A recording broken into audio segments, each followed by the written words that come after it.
Chapter 3 Poo-Poo's Density.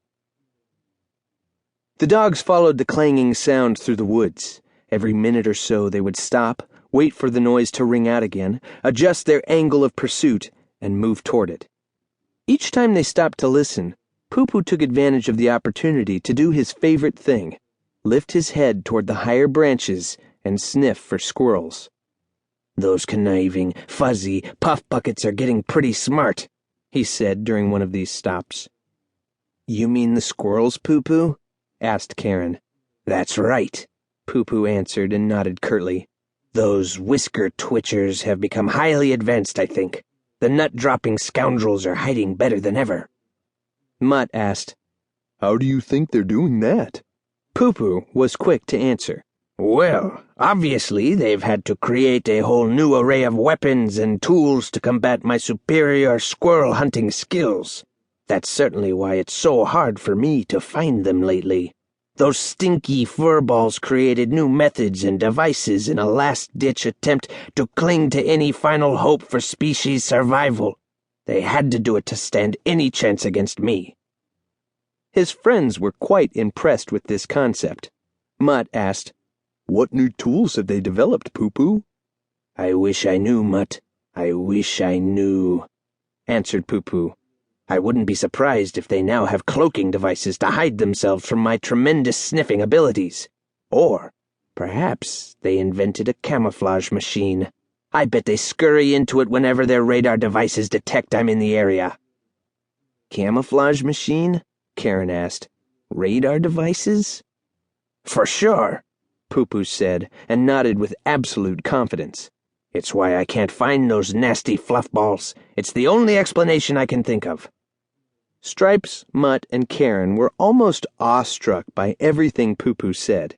They followed each of his words with wide-open eyes and utter concentration. He had worked himself up into a pretty good frenzy. "Each one of those sniffy whisker flickers drives me nuts," Poo-Poo sneered. He spoke through clenched teeth as he paced back and forth. "They're my arch enemies, my daily obsession, my whole reason for living. I was born to prove my superiority to squirrels. It's my life's work. It's my density." "I think you mean destiny," Stick-Dog said quietly. But nobody heard him. They were too wrapped up in Poo-Poo's emotional tirade. He continued to talk to himself as much as to the others. "If I could just get up into those trees, I'd find those poof-tails," he muttered and paced some more. "One time, that's all I need. Just one time up in a tree. No cloaking device could hide them from me. No radar could detect me. No, sir. If I could get up in a tree and confront a squirrel face to face, it would be all over. All over, I tell you."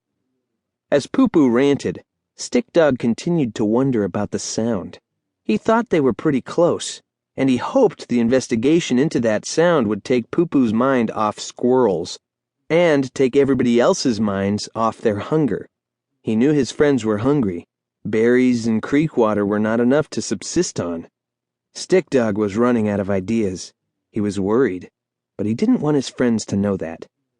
Investigating that sound might distract his friends from their hunger, and it would buy Stick-Dog some time, perhaps, to think of another food source. His first job, however, was to end Poo-Poo's latest squirrel obsession. He stepped closer to him.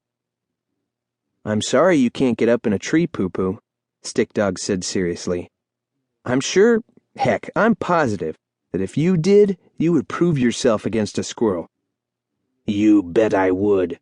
But for now, let's keep moving toward that smash, clang." The sound was close, really close. Its loudness and proximity startled all 5 dogs. "It's this way," yelled Stripes. "Let's go," screamed Poo-Poo. And that's exactly what they did.